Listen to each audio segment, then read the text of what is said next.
Philippe Chalmin, professeur émérite à l'Université Paris-Dauphine et président de Cyclope, la Bible annuelle sur les marchés mondiaux de matières premières, de commodités et sur la géopolitique internationale.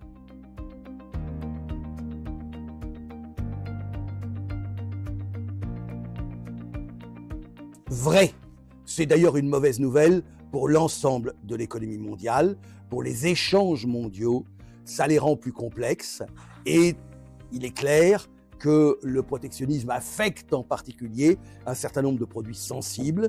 Je pense en particulier aux métaux qui sont probablement parmi les plus touchés par cette incertitude et cette instabilité, je dirais, de l'environnement réglementaire.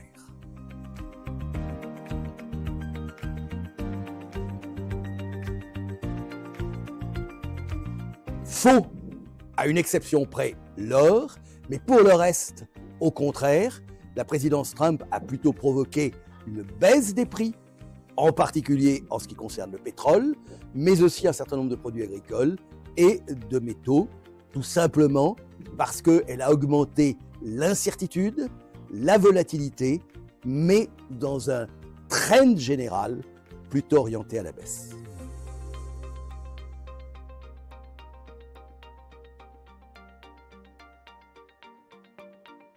Vrai, mais c'est pas nouveau.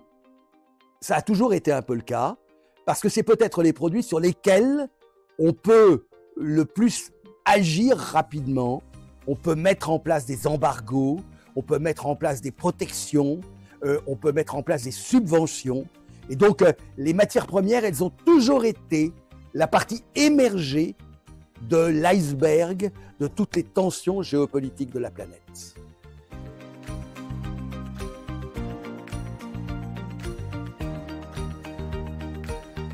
Vrai, en particulier sur la dernière partie, c'est-à-dire la métallurgie, mais il n'y a pas que les terres rares. Et la Chine est tout aussi présente sur nombre de métaux que l'on appellera stratégiques, de l'antimoine au lithium, en passant par le cobalt, etc. Et donc, il ne faut pas se focaliser uniquement sur les terres rares, il faut parler de métaux stratégiques, de tous ces métaux qui sont indispensables à la transition énergétique.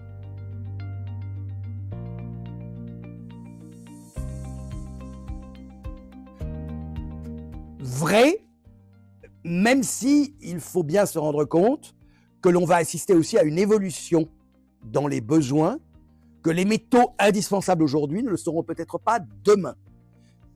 Exemple, est-ce que dans 20 ou 30 ans, les batteries électriques joueront un rôle aussi important?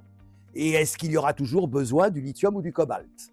Par contre, il y a un métal qui est incontournable dans la transition énergétique et dont l'usage demeurera, à mon avis, totalement central, qui est le vrai métal stratégique du XXIe siècle, c'est le cuivre.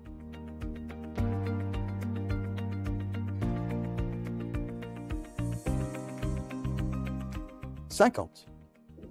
Le gaz naturel, certes, est une énergie fossile, certes, il est carboné, il est abondant, c'est la moins carbonée de toutes les énergies fossiles, c'est le chaînon indispensable dans une transition énergétique dont nous rêvons et qu'on ne pourra pas faire d'un claquement de doigts, passer du temps du charbon et du pétrole dans lequel nous sommes encore largement, au temps des énergies renouvelables décarbonées, on se rend bien compte qu'on a besoin d'un maillon qui peut assurer la jointure, et que cette jointure, c'est le gaz naturel qui peut la réaliser.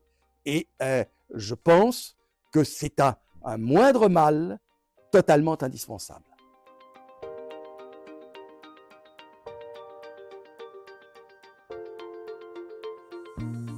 Bien sûr, l'exemple même en est le cuivre.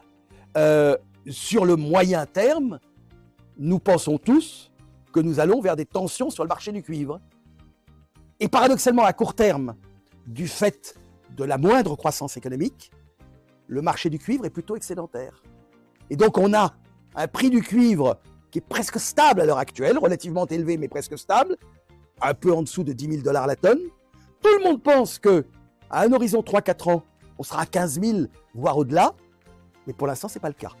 Donc, les scénarios de moyen terme peuvent être bien entendu infirmées par des visions de court terme, liées aussi à la géopolitique, au climat, à la météo, etc., etc.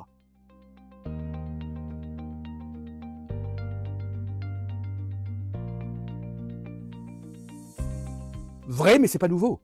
C'est pas nouveau, et ce que je ne sais pas, c'est faire la part entre un dérèglement climatique qui serait au fond une conséquence des évolutions liées à la carbonation de la planète, etc., donc à tout ce dont parle le GIEC, et puis, au fond, ce qui est la vie quotidienne des marchés, l'alternance de bonnes et de mauvaises récoltes. Le grand événement climatique qui modifie tous les 6 ou 7 ans les cycles agricoles, c'était El Niño. El Niño, il a toujours existé. Est-ce qu'il est amplifié aujourd'hui par rapport à hier? C'est difficile à mesurer. Ce qui est clair, c'est que, me semble-t-il, il y a plus d'événements climatiques graves aujourd'hui qu'il n'y en avait hier.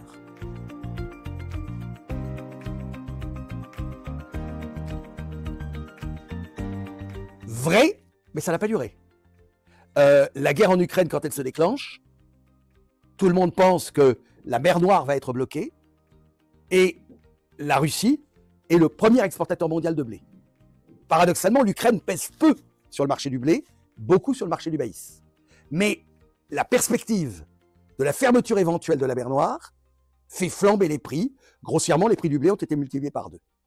Depuis, la guerre dure, le commerce a repris, le blé russe sort, les prix seront tombés.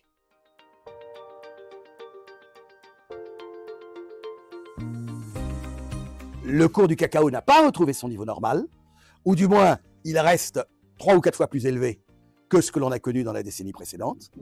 Là, Trump n'y est pour rien. C'est une question même pas tant de météo que de maladie qui affecte aujourd'hui les plantations de cacao en Côte d'Ivoire et au Ghana.